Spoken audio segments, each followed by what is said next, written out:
Science का कुछ और प्रश्न लेकर हम आप लोगों के बीच आए हैं। ये सभी प्रश्न आपके आने वाले एएलपी और एनटीपीसी एग्जामिनेशंस के लिए महत्वपूर्ण है। यह इस सीरीज का 13वां एपिसोड है। इससे पहले 12 वीडियोज आ चुके हैं, आप उन्हें भी देखिए। आइए शुरू करते हैं। प्रश्न कहता है, निम्नलिखित में से सदिश राशि कौन है? सदिश राशि वैसी राशि जिसमें द्रव्यमान के साथ साथ दिशा भी होता है, उसे सदिश राशि कहते हैं। वह सदिश राशि वेग है। द्रव्यमान एक अदिश राशि है, समय भी एक अदिश राशि है, लंबाई भी एक अदिश राशि है। तो सदिश राशि कौन है? वेग। अगला प्रश्न, निम्नलिखित में से कौन सा एक व्युत्पन्न प्रमाण नहीं है? व्युत्पन्न प्रमाण नहीं है, सही जवाब है कौन?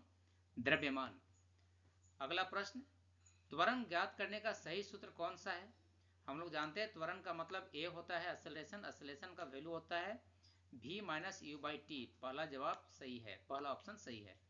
अगला प्रश्न देखें हम लोग, पदार्थ के संवेग और वेग के अनुपात से कौन सी भौतिक राशि प्राप्त की जाती है?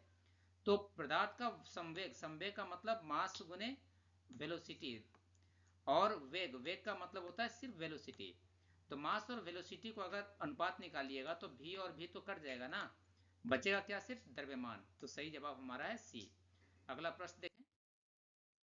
प्रश्न कहता है, प्लांक के अचर में किसका आयाम होता है? तो प्लांक के अचर में किसे नापते हैं हम लोग? कोणीय गति को। अगला प्रश्न, एक लड़की झूले पर बैठी स्थिति में झूला झूल रही है, मतलब झूला पर बैठकर झूला झूल रही है। यदि वह लड़की खड़ा हो जाए तो दोलनों का आवर्तकाल क्या हो जाएगा? देखिए, दोलन का आवर्तकाल कम हो जाएगा। अगर आप बैठ के झूला झूलते हैं और अचानक खड़े हो जाते हैं, तब दोलन का जो आवर्तकाल है वो कम हो जाएगा। अगला प्रश्न, घूर्णन करती एक गोल मेज पर अचानक एक लड़का आकर बैठ जाता है, तो गोल मेज का कोणीय वेग पर क्या प्रभाव पड़ेगा? गोल मेज का कोणीय वेग पर प्रभाव यह पड़ेगा कि वह कोणीय वेग कम हो जाएगा। सही जवाब है ए।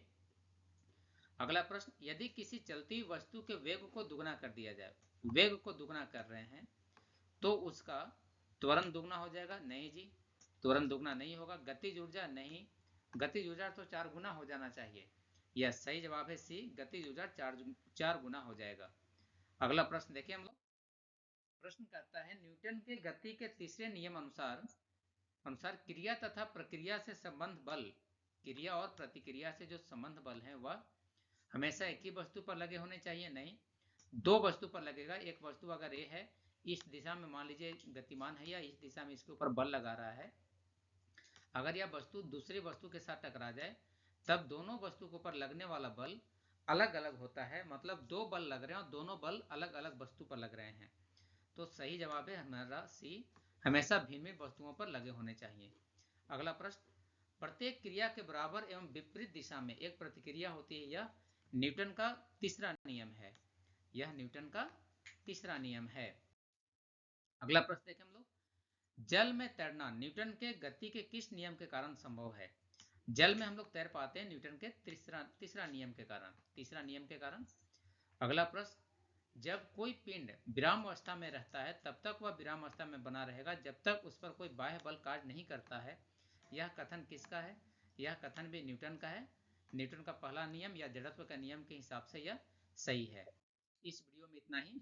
अगर वीडियो पसंद आया हो तो इसे लाइक करें, चैनल पर नए हैं तो सब्सक्राइब करें, साथ ही अपने दोस्तों के साथ शेयर भी करें। धन्यवाद।